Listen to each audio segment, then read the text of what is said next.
रस्त्यावरती संध्याकाळी 5 नंतर फिरता यायचं नाही. त्या रस्त्यावरती आम्ही रात्री 9:45 वाजता शॉपिंग करत होतो. एवढा बदल छत्तीसगडमध्ये झालेला आहे. पॉझिटिव्ह असा, अतिशय पॉझिटिव्ह. ताला नावाचं एक गाव आहे. त्या ताला गावामध्ये हा आपल्याला महाशिवरुद्र असा दिसतोय. युद्ध सरांनी त्याचं वर्णन केलंय. तर काय शिल्प आहे हे की साधारण 8 फूट उंच शिल्प आहे आणि 8 फुटाचा शिव, 8 फुटांचा शिवा आहे. आणि पण हे कौतुक नाहीये, तर तो ज्या पद्धतीनं तयार केला गेलेला आहे ना ते कौतुक आहे. 4-5व्या शतकामधला ब्राह्मी शिलालेख दिसतो. गोव्यातला कदाचित सगळ्यात जुना लेखी पुरावा.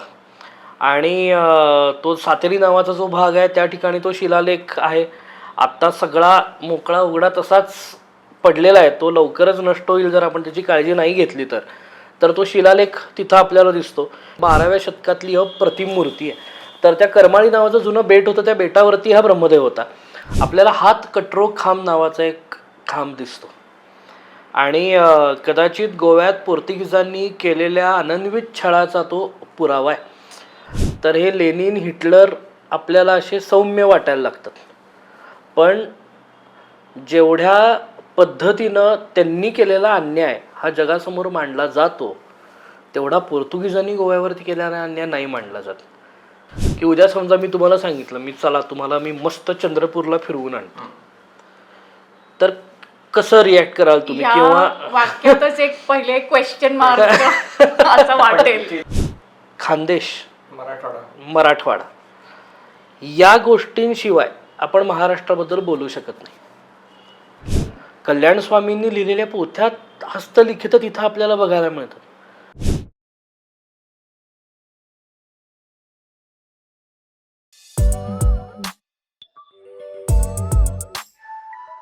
इंद्रनीलजी, तुम्ही बोलता बोलता छत्तीसगडचा उल्लेख केला आणि आपण आधी बोलताना तुम्ही सांगितलं की छत्तीसगड गव्हर्नमेंट बरोबर तुम्ही कन्सल्टंट म्हणून काम करताय. तर छत्तीसगड जनरली आपण जेव्हा उल्लेख करतो तेव्हा आपल्या आता रिसेंट काळात तिथला नक्षलवाद आणि सगळं जे तिथला जे अनरेस्ट आहे ते जास्त करून बातम्यांमध्ये येतं. आणि जास्त करून छत्तीसगडबरोबर आपण तेच हे करतो, समाव असोसिएट.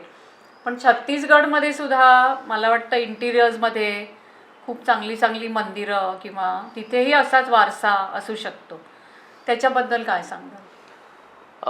छत्तीसगडमध्ये या सगळ्या गोष्टींनी मोस्टली अफेक्टेड एरिया जो आहे तो बस्तर एरिया. त्या बस्तरमध्ये जगदलपूर नावाचं गाव आणि त्या जगदलपूरपासून आपल्याला दंतेवाड्याची देवी आहे. त्याचबरोबर बारसूर नावाचं गाव आहे. त्या बारसूरला 32 मंदिर आहे, चंद्रेश्वराचं मंदिर आहे. बारसूरचे गणपती फार फेमस आहेत. आणि या सगळ्या ठिकाणी आम्ही जाऊन आलो. त्या जगदलपूरला आम्ही खूप मोठ्या प्रमाणात कोसा सिल्कची खरेदी पण केली. आम्हाला लोकल टेस्टचं जेवण अतिशय उत्तम मिळालं. आणि या कुठल्याही प्रवासामध्ये आम्हाला 1% देखील कुठेही त्रास झालेला नाही. चला ठीक आहे, आम्ही ग्रुपनं गेलो होतो, पण पुण्याच्याच या विषयातले एक अभ्यासक आहेत आणि डॉक्टर निलिमा थत्ते म्हणून. तर निलिमाताई 15-17 दिवस एकट्याच त्या भागामध्ये फिरत होत्या. आणि अतिशय ते आणि त्यांचा ड्रायव्हर तर त्या वेगवेगळ्या ठिकाणी गेल्या, या सगळ्या आडपाट्यावरच्या जागांवरती गेल्या. ते चंद्रेश्वराचं जो मंदिर आहे, तो चंद्रादित्य नावाचा जो तलाव आहे, त्या तलावाच्या पलीकडे जे जंगल आहे, ते जंगलामध्ये नक्षलाईट राहतात. तिथंच काठावरती जो आश्रम आहे, त्या आश्रमामध्ये आजूबाजूच्या गावातल्या वनवासी आदिवासी मुलींना एकत्र ठेवून त्यांचं वसतिगृह आणि त्यांना शिक्षण देण्याचं काम दिलं जातं. ते जे सगळं बघतात ते साताऱ्याचं दाम्पत्य आहे डॉक्टर गोडबोले म्हणून, ज्यांना आता यावर्षी पद्मश्री पुरस्कार मिळाला. त्यांच्या आश्रमात आम्ही जाऊन आलो, त्या वसतिगृहात आम्ही जाऊन आलो. त्यांना हे विचारलं की हे तुम्हाला हा सगळा त्रास होते, 30 वर्ष त्या ठिकाणी आहेत. तर जे कोण लोक आहेत त्यांनाही हे माहिती आहे की बाबा हा डॉक्टर माणूस हा मुलींना शिकवतो, ह्याला बाकी काय कोणाचं घेणं देणं नाही. त्यामुळे ते म्हटले आम्हाला कधी काय तसा त्रास झाला नाही. पण समजा तुम्हालाही कोणी अडवलं तर तुम्ही सांगा आम्ही मंदिरं बघायला आलोय, तुम्हालाही कोणी काय, त्यांना शून्य इंटरेस्ट आहे तुमच्यामध्ये. आणि आत्ता सुदैवानं ज्या रस्त्यावरती संध्याकाळी 5 नंतर फिरता यायचं नाही, त्या रस्त्यावरती आम्ही रात्री 9:45 वाजता शॉपिंग करत होतो. एवढा बदल छत्तीसगडमध्ये झालेला आहे, पॉझिटिव्ह असा, अतिशय पॉझिटिव्ह. त्या बारसूर मंदिराच्या 32 मंदिराच्या एंट्रन्स पर्यंत अतिशय सुंदर खड्डेमुक्त डांबरी रस्ता आहे, क्या बात. लाईट आहे, पाणी आहे. या मागच्या काही काळामध्ये शेकडोच्या संख्येमध्ये अनेक नक्सल लोकांनी सरेंडर केलेलं आहे. तुम्ही जर त्यांना प्रगतीचे मार्ग दाखवलेत, तुम्ही जर त्यांना सुधारणांचे मार्ग दाखवलेत, तर कुणाला जंगलामध्ये बंदूक घेऊन फिरायचं? हो, खरं. सगळ्यांना वाटतं ना माझा मुलगा शिकावा, माझी मुलगी शिकावी, त्यांनी प्रगती करावी, हे करावी. पण या संधीत जर उपलब्ध करून नाही दिल्या, सुदैवानं त्या संधी आता उपलब्ध झाल्यात. आता कदाचित ज्या लोकांबरोबर मी तिथे त्या एरियामध्ये काम करतो, त्यांच्या घरातलं कोणीतरी या लोकांबरोबर असोसिएट असेल, पण कधी काळी हे पण असू शकतील, कुणीतरी त्यांच्या हल्ल्यामध्ये गेलं पण असेल, पोलिसांच्या हल्ल्यामध्ये गेलं असेल. हे सगळं पुढं टाकून आज ते सगळेजण प्रगतीच्या मार्गावरती चालायचा प्रयत्न करायला लागलेत. त्यामुळे तुम्ही डोळे झाकून बिनधास्त छत्तीसगडमध्ये प्रवास करा.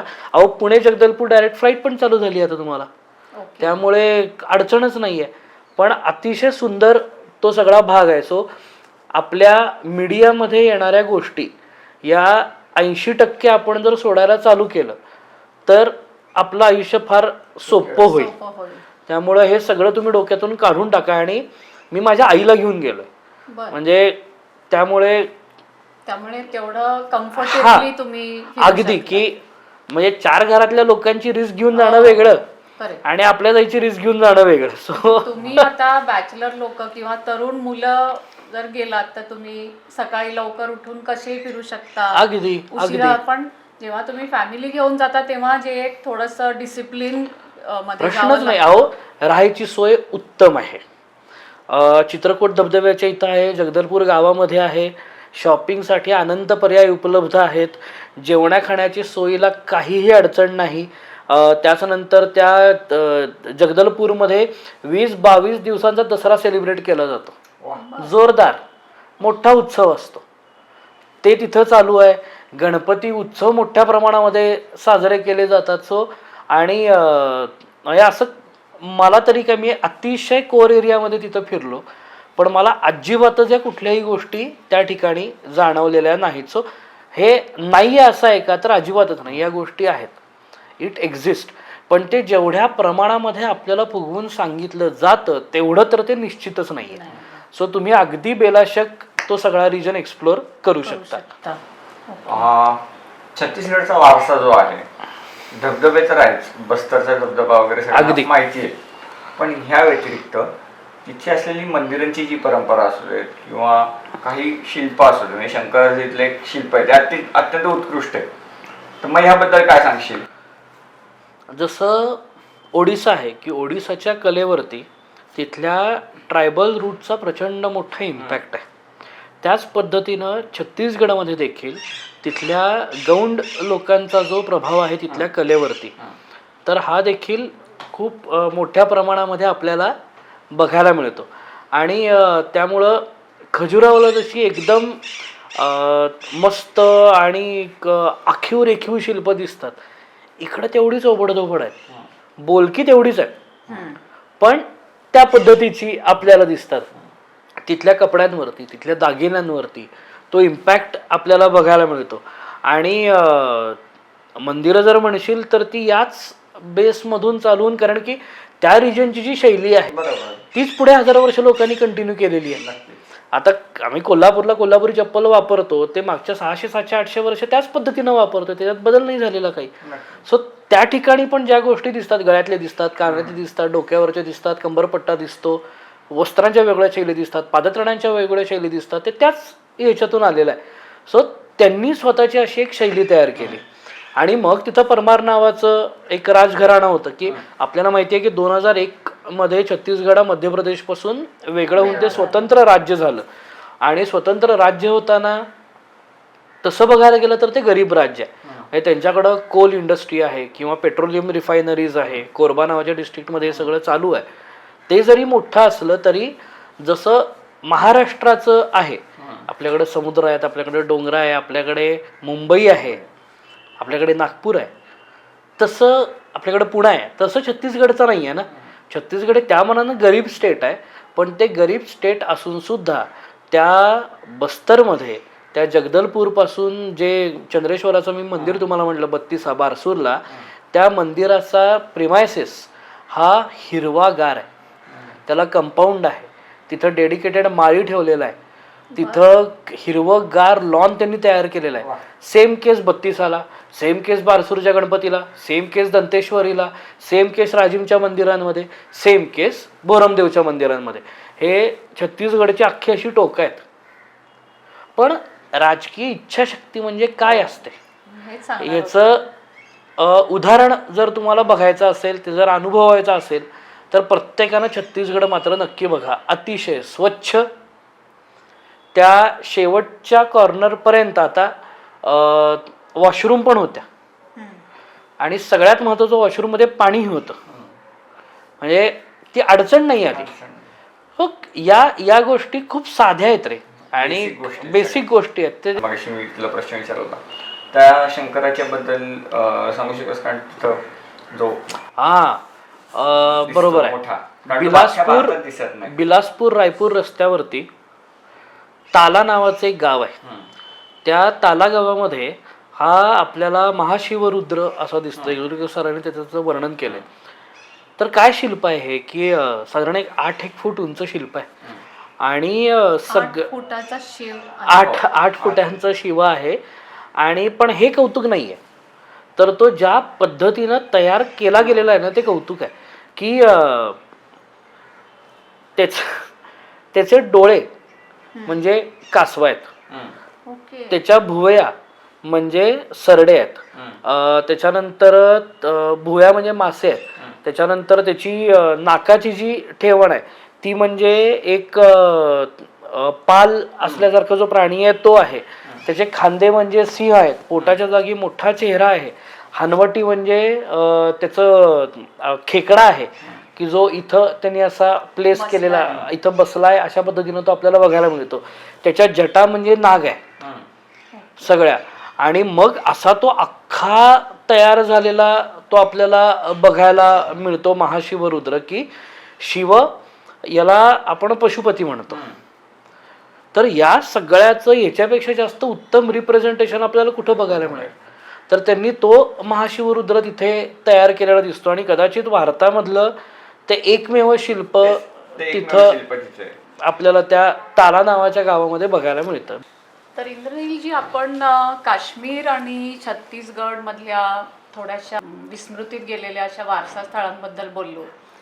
तर मला हा एक मोह आवरत नाही की गोवा हे एक अजून असं पर्यटनाचं ठिकाण आहे जिथे मला वाटतं आपण नेहमी जातो आणि गेलो की तिथल्या बीचेसवर फिरतो.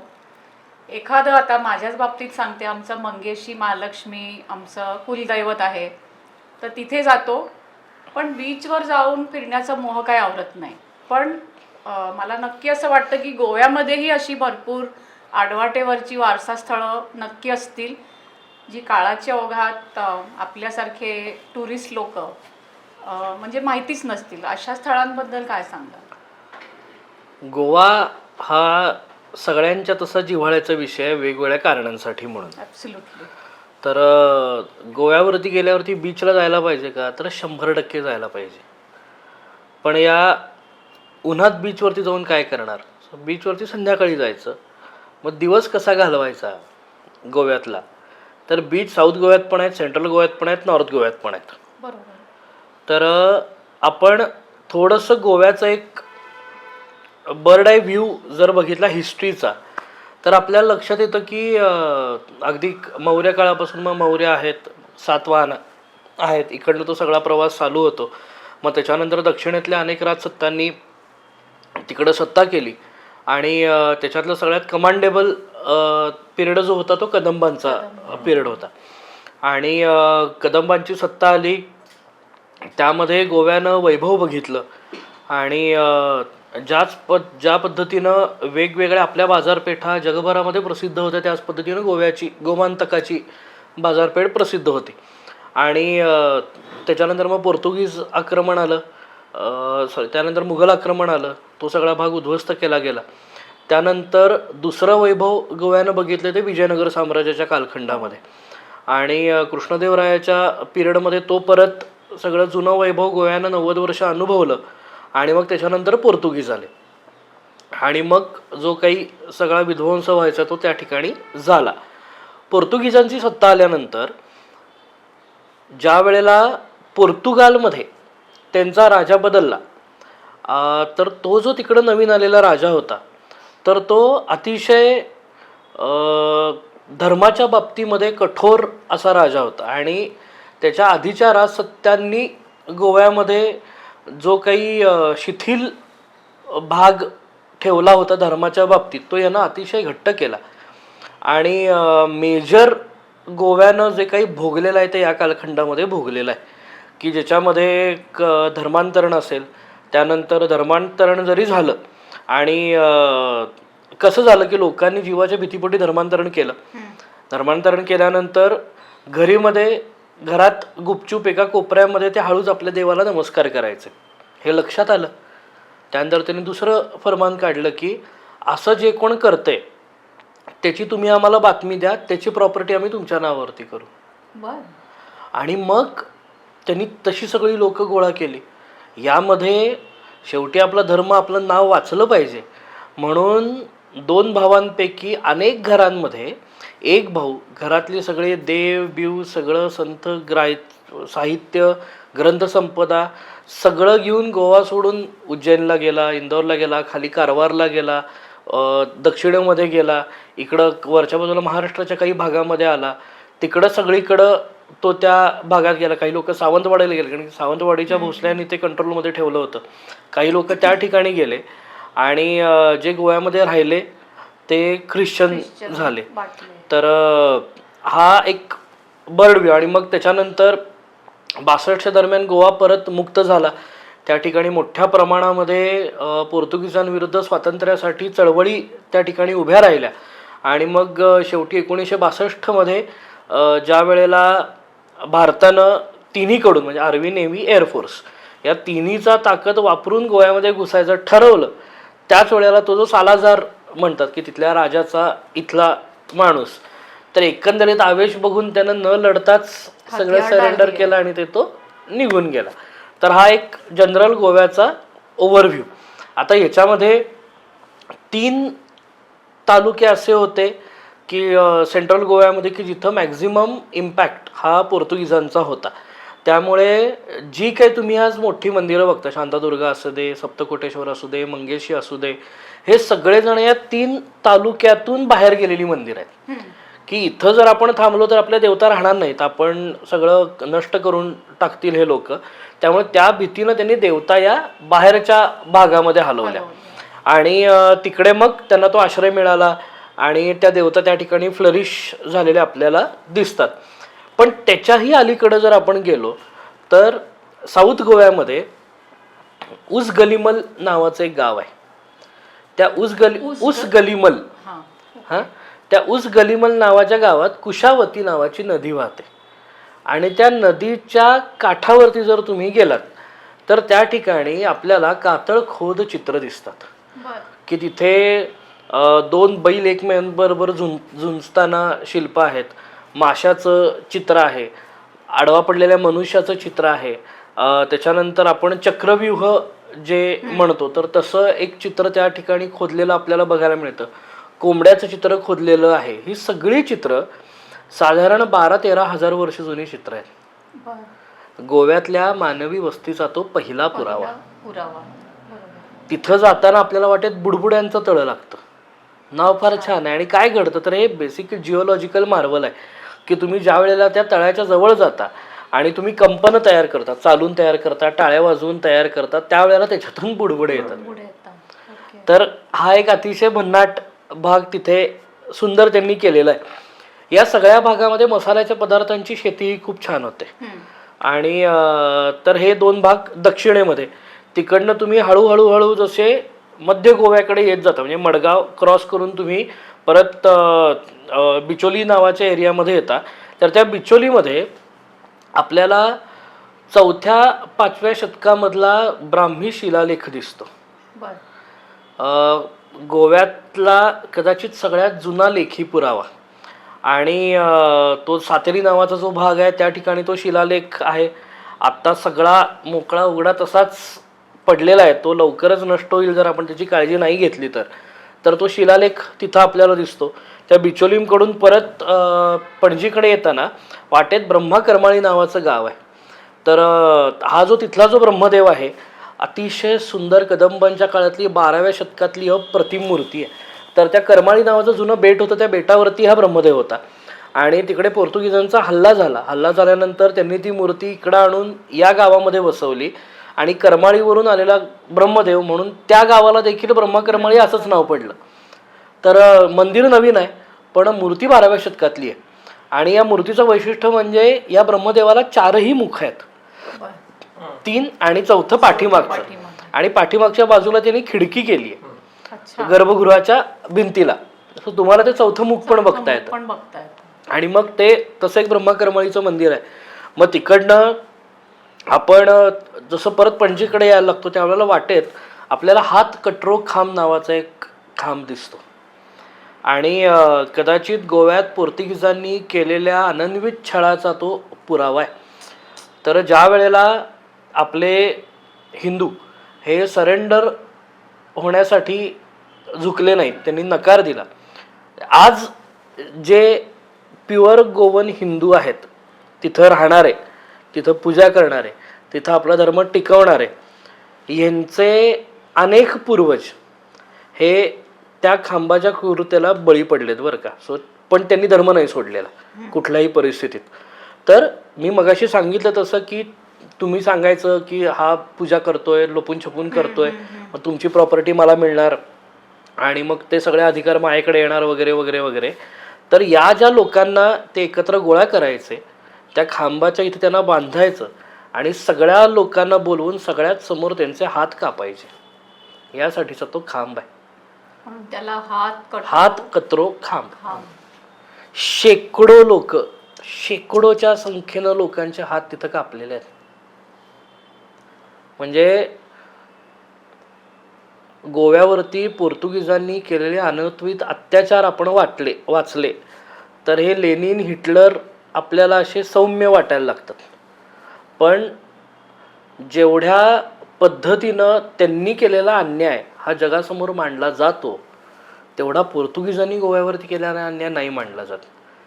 हे एक माझ्या दृष्टिकोनातून अतिशय वाईट आणि अतिशय चुकीची गोष्ट आहे, विदारक सत्य आहे. आज गोव्यामध्ये खूप चांगली लोक, सावनी शेटे नावाची आर्किओलॉजिस्ट आहे, ती गोव्यामध्ये खूप छान काम उभं करते आहे. तिचे स्वतःचे याबद्दलचे पॉडकास्ट खूप उत्तम पॉडकास्ट आहेत. So they are very brilliant people.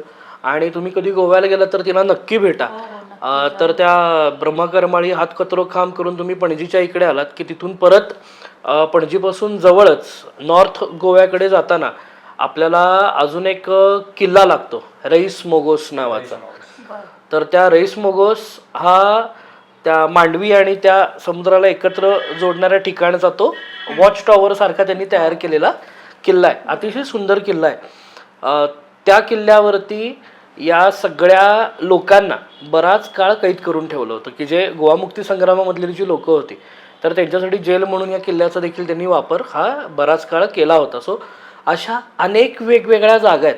त्याचबरोबर गोव्यामधल्या अजून 2 जागा ज्या कंपल्सरी सगळ्यांनी बघाव्यात अशा आहेत, त्या पणजीमध्ये आहेत. आपण पणजीच्या मेन रोडला लागतो. मेन रोडला लागल्यानंतर राईट साईडला आपल्याला ते सगळे कसिनो दिसायला चालू होतात आणि त्या कसिनोंच्या उजेड्यामध्ये आपलं उजवीकडे लक्षच जात नाही. काय या उजवीकडच्या मेन रोडवरती तर 2 संग्रहालय आहेत. एक गोवा स्टेट म्युझियम, दुसरं गोवा एक्साईज डिपार्टमेंटचं म्युझियम. आणि ते जे स्टेट म्युझियम आहे तर तिथे आजूबाजूच्या भागातल्या गोष्टी, शिलालेख वगैरे त्यांनी अतिशय उत्तम क्युरेट करून ठेवलेले आहेत. पण ते जे एक्साईज डिपार्टमेंटचं म्युझियम आहे ती कन्सेप्ट मला एवढी आवडली. ते स्वतः म्युझियम जे आहे ते 16व्या-17व्या शतकातल्या इमारतीमध्ये म्युझियम आहे. बर. आणि निळ्या रंगाची एक सुंदर इमारत तिथे आपल्याला दिसते ते म्युझियम. तर त्या म्युझियममध्ये तुम्ही गेला तर एक्साईज डिपार्टमेंटनं मागच्या काही वर्षांमध्ये आजूबाजूच्या भागांमधून भारताच्या वेगवेगळ्या बॉर्डर्सवरून जो काही गोष्टी सीज केलेल्या आहेत, तस्करीतून वाचवलेल्या आहेत, त्या सगळ्या गोष्टी त्या म्युझियममध्ये संग्रहालयात ठेवलेल्या आपल्याला दिसतात. सो तिथे अतिशय सुंदर नटराज आहे, तिथे घोरपडवरती बसलेली पार्वती आहे, त्या ठिकाणी सूर्य आहे, बंगालचा सूर्य आहे, त्याच्यानंतर तिथे उमामहेश्वर आहेत. एवढे छोटे छोटे छोटे छोटे अवतार आहेत ब्रॉन्झमध्ये तयार केलेले. चोला ब्रॉन्झ ज्याला म्हणतात, चोल पिरियडमध्ये तयार झालेले जे ब्रॉन्झ आहेत ते त्या म्युझियममध्ये आपल्याला बघायला मिळतात. त्यानंतर नेपाळच्या बॉर्डरवरून त्यांनी मासिरे आलमगिरी हा ओरिजिनल हस्ताक्षरातला ग्रंथ सीज केला, तो त्यांनी तिथं ठेवलेला आहे. तर हे म्युझियम अप्रतिम आहे बघायला. आणि एक अतिशय तरुण छान यंग इंडॉलॉजिस्ट म्युझिओलॉजिस्ट आहे अंजली मापारी, ती क्युरेटर म्हणून तिथे काम करते. तर तिथे गेलं तर अंजलीला पण भेटा, ती तुम्हाला सगळी माहिती त्या ठिकाणी नक्की देईल. पण अशा काही गोष्टी आहेत गोव्यामधल्या की ज्या आपल्याला अजिबात चुकवून चालणार नाहीत. सो जेव्हा केव्हा तुम्ही पुढं गोव्याला, म्हणजे सगळ्यांना तीच विनंती आहे की तुम्ही कधीही गोव्याला गेलात तर ॲटलिस्ट यातली एखादी जागा नक्की बघून या, हे मात्र नक्की. मला वाटतं ही खूपच महत्त्वाची आणि खूप चांगली माहिती तुम्ही दिली. आता आपण थोडं महाराष्ट्राकडे घेऊया. तर महाराष्ट्रामधले अशी जी आडवाटेवरची जी मंदिरं आहेत, मला वाटतं हे याची संख्या अगणित असेल. कारण आत्ता सध्या आपण मला वाटतं प्रत्येक वर्षी, प्रत्येक 2 वर्षांनी एक मंदिर बाहेर येतं आहे कुठल्या ना कुठल्या कारणाने. थँक्यू टू सोशल मीडियासुद्धा असू शकतं. आपल्यासारखे जे अभ्यासक आहेत ते सुद्धा शोधून काढत आहेत. पण महाराष्ट्रामधली अशी काही मोजकी मंदिरं आडवाटेवरची किंवा काही अशा मोजक्या जागा ज्या तुम्हाला आवडल्या असतील आणि अजूनही अपरिचित आहेत, जास्त करून लोकांना माहिती नाही आहे, अशा कुठल्या जागांबद्दल आम्हाला सांगा. पुणे मुंबईच्या बाहेर सांगितलेलं चालेल का? हो हो जरूर. पुणे, मुंबई, पश्चिम महाराष्ट्र हे आपण आत्ता या डिस्कशनमधून काढून टाकू. ओके. आपण महाराष्ट्राच्या अशा भागामध्ये जाऊ की ज्या भागाचा पर्यटन अशा दृष्टिकोनातून कधीच कोणी विचार केला नसेल. की उद्या समजा मी तुम्हाला सांगितलं चला तुम्हाला मी मस्त चंद्रपूरला फिरवून आणतो, तर कसं रिॲक्ट कराल तुम्ही? किंवा वाक्यातच एक पहिले क्वेश्चन मार्क असं वाटेल आम जनतेला. किंवा तुम्हाला मी विचारलं की चला आपण एक 3-4 दिवस मस्त धुळ्याला फिरायला जाऊ, तर धुळ्याला म्हणजे काय, आपण त्यापेक्षा वेरूळला जाऊ, आपण त्यापेक्षा घृष्णेश्वराचं दर्शन घेऊ. नॅचरल रिॲक्शन होऊ शकते, 100% होऊ शकते. पण महाराष्ट्र, विदर्भ, खानदेश, मराठवाडा या गोष्टींशिवाय आपण महाराष्ट्राबद्दल बोलू शकत नाही. म्हणजे आपण कितीही हायलाईट पश्चिम महाराष्ट्राची समृद्धता, पुण्याचं नॉलेज आणि मुंबईचा पैसा हे जरी आपण केलं तरी खानदेश, विदर्भ आणि मराठवाडा यांच्याशिवाय महाराष्ट्राला अर्थ नाही. तुम्ही आज नागपूरसारख्या भागामध्ये जर गेलात तर नागपूरला जुन्या राजघराण्यांपैकी म्हणजे ज्या वाकाटकांच्या काळात भारतानं सोन्याचा धूर बघितला आपण जे म्हणतो, ते वाकाटकांची जी राजधानी आहे वत्सेगुल्म शाखा ती नागपूरच्या जवळ, तिथे ती आपल्याला बघायला मिळते. तिथून आपण चंद्रपूरला जातो. चंद्रपूरमध्ये ते चंद्रपूरच्या देवीचं जे मंदिर आहे तिथून जवळच 2-3 किलोमीटरवरती आतल्या बाजूला एक जागा आहे. असं तिथं जाईपर्यंत काही कळत नाही, पण त्या कंपाऊंडच्या आतमध्ये गेलं की आपण खाली बघितल्यावरती कळतं 18 फुटाची दुर्गा कोरलेली आहे जमिनीवरती. काय म्हणतो? 6-7 फुटाचा मोठा मत्स्य अवतार कोरलेला आहे. 18 फूट म्हणजे आम्ही 9 का 10 जण होतो त्या ठिकाणी आणि म्हटलं आपण प्रयत्न करून बघू म्हणून एकमेकांचे हात ताणून आम्ही त्याला एक गोल करायचा प्रयत्न केला, तर आमचं नाही जमलं. एवढी प्रचंड मूर्ती तिथे आपल्याला ते बघायला मिळते. चंद्रपूरकडे स्वतःचं असं खूप आहे, म्हणजे चंद्रपूरला टायगर रिझर्व वगैरे या सगळ्या गोष्टी सोडल्या तरी हे खूप आहे. चंद्रपूरपासून आपण अजून थोडं खाली गडचिरोलीमध्ये गेलो की तिथं तर अख्खं ह्याचं मार्कंडा मंदिर आहे. तर मार्कंडा मंदिर हे आर्किओलॉजिकल सर्वे ऑफ इंडियाच्या रिस्टोरेशनचं अतिशय प्रगत आणि उत्तम उदाहरण आहे. त्या मंदिराचा अख्खं मंडवर, आउटर वॉल, शिखर आणि मागचा भाग हा उतरवून परत लावला गेला. अच्छा. ते मंदिर अतिशय सुंदर रिस्टोर केलंय आणि मी बघितलेली काही सुंदर शिल्पांपैकी अतिशय सुंदर शिल्प या त्या मंदिरामध्ये आहेत. आज नागपूरचे अभ्यासक प्रवीण योगी त्या मंदिरावरती खूप मोठं काम करत आहेत. हो, त्या भागात आता आपल्याला तिथे डॉक्टर चंद्रशेखर गुप्त म्हणून सर आहेत. तर आयकॉनोग्राफीमधला हा मास्टर माणूस, तर त्यांच्याकडून ते मंदिर ऐकणं हा आपल्यामध्येच एक वेगळा अनुभव त्या ठिकाणी असतो. तर असं गडचिरोली, चंद्रपूर हा जो सगळा भाग आहे हा पर्यटनाच्या दृष्टिकोनातून अतिशय समृद्ध पोटेन्शियल असलेला भाग आहे, पण तो आपण कधी एक्सप्लोर नाही केलेला. हा झाला नागपूरचा भाग. आपण तसंच मराठवाड्यामध्ये गेलो तर मराठवाड्यामध्ये पश्चिम महाराष्ट्र आणि मराठवाड्याची बॉर्डर म्हणजे साधारण सोलापूरचा भाग. तर सोलापूरच्या जवळपासची संगमावरची मंदिर आहेत. तिथून पुढे छत्रपती संभाजीनगरच्या अलीकडं बीडमध्ये कंकालेश्वराचं मंदिर आहे. सोलापूरच्या अलीकडे धाराशिवमध्ये तगर ही महाराष्ट्रातली कदाचित सगळ्यात जुन्या वस्तींपैकी एक वस्ती असणारी, नागरी वस्ती असणारी जागा आहे. सो समृद्ध तगर, तेर नावाचं गाव आहे. तर त्या तेरचं जुनं नाव म्हणजे तगर. तर ती जागा तिथं आपल्याला बघायला मिळते. छत्रपती संभाजीनगरला अख्खं वेरूळ आहे, वेरूळचं लेणं आहे. याच्यातच एक प्रश्न ऍड करतो. तू तेरचं नाव घेतलं, तेरच्या लक्ष्मी बद्दल सांग ना. अरे ते तेरची लक्ष्मी हा असाच एक महत्वाचा छान मुद्दा आहे. त्याचा फोटो मी तुम्हाला पाठवेल. पण त्या तेरच्या लक्ष्मीपेक्षा अजून एक दुसरी गोष्ट आहे ती मी सांगतो. त्या तेरचं जे संग्रहालय आहे ते तिथले जे जुने अभ्यासक होते लांबतोरे अण्णा त्यांच्या नावावरती ते संग्रहालय.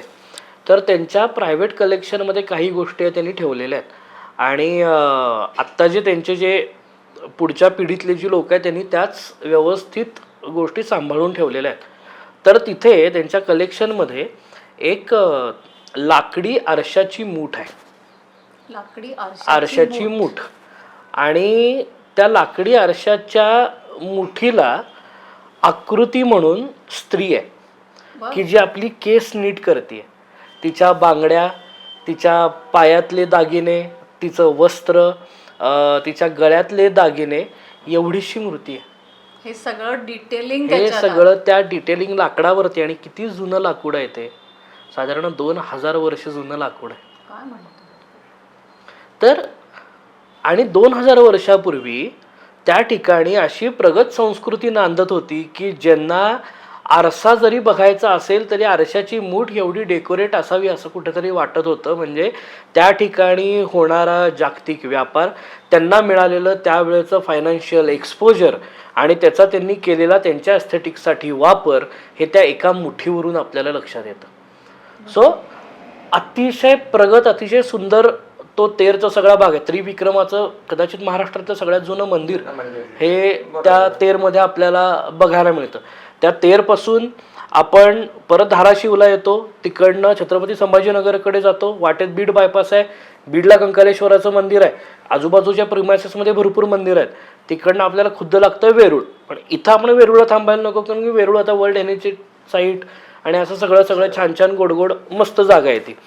पण त्या वेरूळपासून जो रस्ता 40गावकडे जातो, त्या 40गावकडे जाताना उजवीकडे कानबाई देवी मंदिर नावाचं एक मंदिर आहे, ज्याला आत्ता कानबाई देवी मंदिर म्हटलं जातं किंवा उगवाई देवी मंदिर म्हटलं जातं. ते मंदिर कदाचित सगळ्यात जुनं रुद्रभैरवाचं मंदिर असेल की सूर्यमंदिर असेल. त्या मंदिरामध्ये द्वारशाखांसकट 13 छोटी मोठी सूर्याची शिल्प आहेत, जी एवढ्या मोठ्या प्रमाणात मी आजपर्यंत कुठंच बघितलेली नाही आहेत. सो ते तिथं आपल्याला बघायला मिळतं. एका बाजूला हे मंदिर आहे, मधला रस्ता धुळ्याकडे जातो. डावीकडे जर तुम्ही गेलात तर तुम्हाला ते आपण जंगलामध्ये जातो, तिथं एक छोटं महेश्वराचं मंदिर आहे आणि मग वरती त्या देवीचं एक जे शक्तिपीठ आहे ते तिथं आपल्याला बघायला मिळतं. तर ही सगळी जुनी मंदिरं हजार हजार वर्ष जुनी मंदिरं आहेत. मग तो सरळ आपण जातो धुळ्यामध्ये. धुळ्यामध्ये गेला तर धुळ्यात वाघदेवता मंदिर नावाची एक संस्था आहे. आणि मला माहीत नव्हतं की ते कधीतरी वाचनात आलं, गेलो. धुळे आता माझी सासरोडी असल्यामुळं जरा जवळचा भाग आहे, पण ती जास्त गोष्ट वेगळी, जिव्हाळ्याचा भाग आहे पण ती संबंध गोष्ट वेगळी. पण त्या वाघदेवता मंदिरामध्ये समर्थांच्या हस्ताक्षरातला दासबोध आहे. ओके. कल्याण स्वामींनी लिहिलेल्या पोथ्यात हस्तलिखित तिथं आपल्याला बघायला मिळतात. काय वैभव त्यांनी त्यांच्याकडे सांभाळून ठेवले याचा अंदाजच तिथं पोचल्याशिवाय आपल्याला येत नाही.